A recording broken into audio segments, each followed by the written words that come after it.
చాలా ఎక్కువ ఎక్స్పెక్టేషన్స్ వెళ్ళడం వల్ల డిసప్పాయింటింగ్గా ఉంది. కొంచెం నిద్ర వచ్చింది. అయ్యాం భయ ఎన్టీఆర్ అంటే ఆ ఎలివేషన్ ఉండాలి, ఆ హై ఉండాలి. సినిమా మొత్తం రెండే ఎలివేషన్లు, ఇలా లేపుతున్నాడు ఆపేస్తున్నాడు ఏదో మలయాళం సినిమా లాగా. ఎన్టీఆర్ అంటే హై ఉండాలి, అది లేదు అసలు, అస్సలు లేదు. సినిమాలో చూడాలన్నా మనం దాన్ని అన్నదమ్ముల అక్క చెల్లెల అని మనం చేయలేం. ఎందుకంటే కొరటాల శివ గారు మనకు చెప్పలేదు శ్రీకాంత్ ఎన్టీఆర్ అన్నదమ్ములు అని చెప్పి. వాళ్ళిద్దరూ జస్ట్ వేరే వేరే ఊర్లకు చెందిన వాళ్ళు అంతే. జాన్వీ కపూర్ యాక్టింగ్ సెట్ అవ్వలేదని చెప్పను, యాక్టింగ్ చేసింది, చేసిన గాడికి బాగానే చేసింది.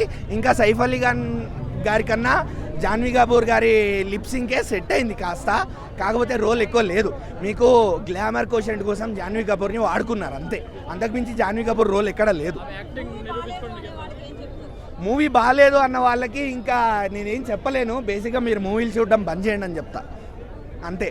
అంటే ఎన్టీఆర్ని మనం ఇప్పుడు వరకు చూసిన మూవీస్ ఒకటి ఇది ఒకటి అనమాట, ఆల్ మిక్స్డ్ ఎమోషన్స్ కానీ లైక్ యాక్షన్ కానీ అన్ని మిక్స్డ్ ఉన్నాయి.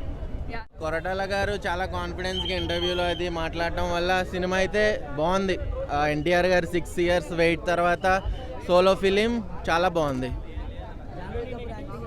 జానీ కపూర్ పాట అని చాలా తక్కువ ఉంటుంది సినిమాలో, బట్ చుట్టమల్లే సాంగ్ ఏదైతే ఉందో అది ఎక్సలెంట్గా ఉంది అసలు.